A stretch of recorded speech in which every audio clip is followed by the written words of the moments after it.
Assalamualaikum warahmatullahi wabarakatuh. Bertemu lagi dengan materi biologi kelas 10. Kali ini Ibu akan melanjutkan materi mengenai virus. Kalau sebelumnya Ibu sudah menjelaskan tentang sejarah penemuan virus, struktur virus, kemudian ciri-ciri virus dan reproduksi virus, di pertemuan terakhir ini Ibu akan menjelaskan tentang klasifikasi virus dan peran virus.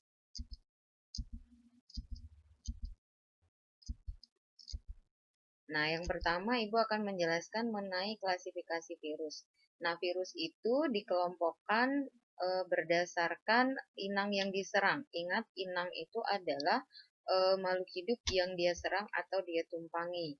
Nah, yang pertama itu adalah virus yang menyerang bakteri atau inangnya adalah bakteri, disebutnya adalah bakteriofag.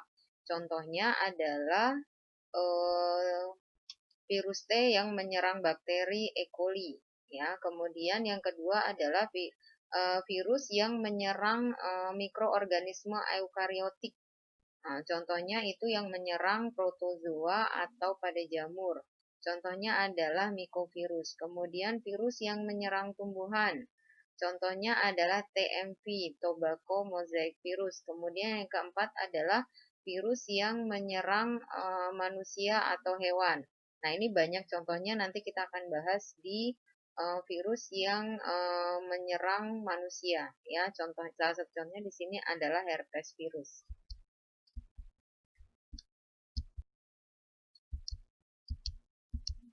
Nah, sekarang kita lanjutkan klasifikasi virus berdasarkan asam nukleatnya. Nah, itu terbagi menjadi dua, yaitu virus DNA dan virus RNA.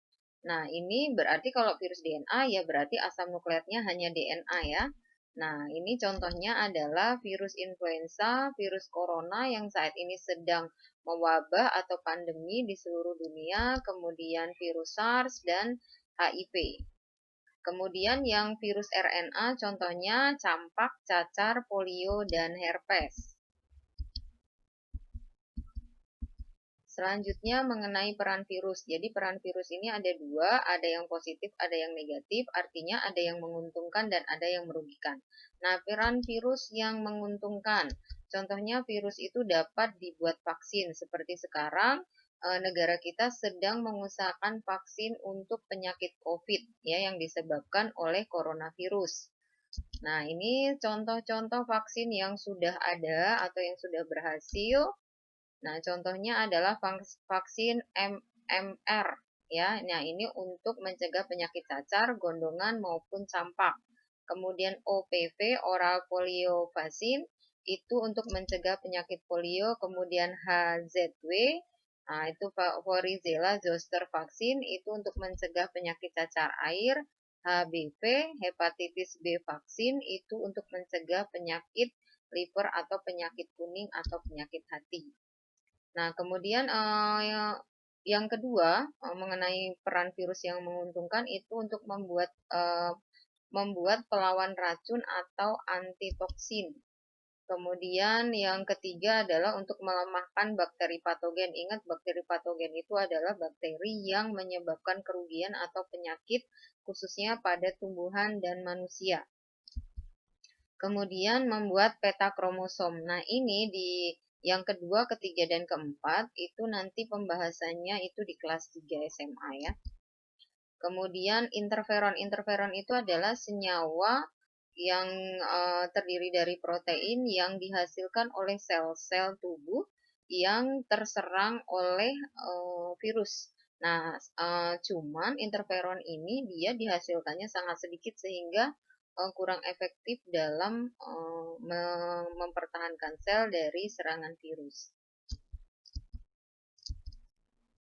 Kemudian peran virus yang merugikan, contohnya pada tumbuhan itu dia menyebabkan penyakit kerdil atau tanaman itu menjadi tidak sehat, itu adalah tungrovirus, ya, pada padi. Kemudian yang kedua adalah CVPD, itu menyebabkan penyakit kelainan pada bagian floemnya sehingga akan menghasilkan tanaman itu menjadi daun atau buahnya menjadi tidak sehat.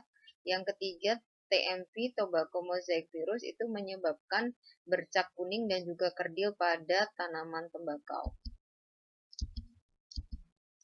Kemudian yang merugikan pada hewan, contohnya itu adalah NCD, menyebabkan penyakit tetelo pada ayam. Kemudian FMDV, Food and Mouth Disease Virus, itu menyerang mulut dan kuku pada ternak. Ini contohnya pada sapi. Kemudian Rhabdovirus atau penyakit anjing gila. Nah, itu menyebabkan anjing itu menjadi berbahaya, suka menggigit gitu, dan gigit kalau dia di dalam mulutnya itu ada virusnya, maka dia akan menyerang manusia. Kemudian yang pada manusia ini banyak sekali contohnya. Nah, di sini ada influenza, ada cacar, ada hepatitis, ada gondong, ada AIDS, ada Ebola, demam berdarah, SARS, flu burung, trakoma atau penyakit mata, kanker, campak, herpes, dan yang sekarang sedang mewabah yaitu COVID-19. Nah, di sini Ibu contohkan gambarnya ya. Nah, kalau penyakit COVID itu kan cirinya sama dengan influenza. Kita akan merasakan batuk pilek. Kalau dia gejalanya parah itu disertai dengan radang pada paru-paru atau sesak napas.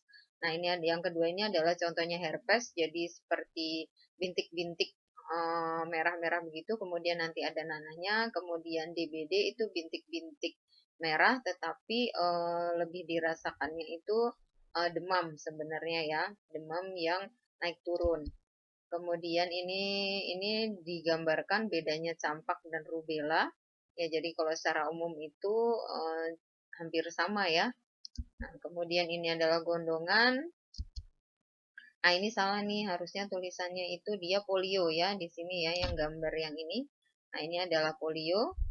Kemudian cacar. Nah, cacar itu lihat di sini hampir sama dengan herpes karena dia virusnya itu sama antara herpes dan cacar ya.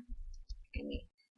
Nah, kemudian trakoma atau mata merah itu juga disebabkan oleh virus. Nah, selanjutnya adalah pencegahan terhadap infeksi virus atau serangan virus. Yang pertama itu dengan vaksinasi atau imunisasi. Nah, di Indonesia itu biasanya kalau bayi itu biasanya ada jadwal-jadwal khusus untuk imunisasi atau vaksinasi. Nah, tujuannya adalah untuk membentuk antibodi di dalam tubuh sehingga pada saat tubuh kita terserang penyakit itu akan sudah terbentuk kekebalan tubuh. Kemudian yang kedua adalah penerapan pola hidup sehat supaya tubuh kita tidak terserang oleh virus. Yang pertama adalah mengkonsumsi makanan sehat yang seimbang atau 4 sehat 5 sempurna, kemudian berolahraga, kemudian beristirahat dengan cukup, jangan suka begadang, kemudian menghindari stres, kemudian menghindari rokok dan minuman beralkohol, ini wajib ya karena kalian adalah masih siswa. Kemudian membiasakan mencuci tangan dengan sabun, ingat biasakan cuci tangan, kemudian memakai masker. Nah, di sini pada saat pandemi seperti ini, maka kalian diwajibkan membiasakan memakai masker dan mencuci tangan. Meskipun nanti setelah pandemi, kalian juga harus tetap membiasakan hal tersebut. Nah, ini adalah materi kita. Semoga kalian dapat memahaminya. Jangan lupa kerjakan latihan di e-learning. Ya, terima kasih. Wassalamualaikum warahmatullahi wabarakatuh.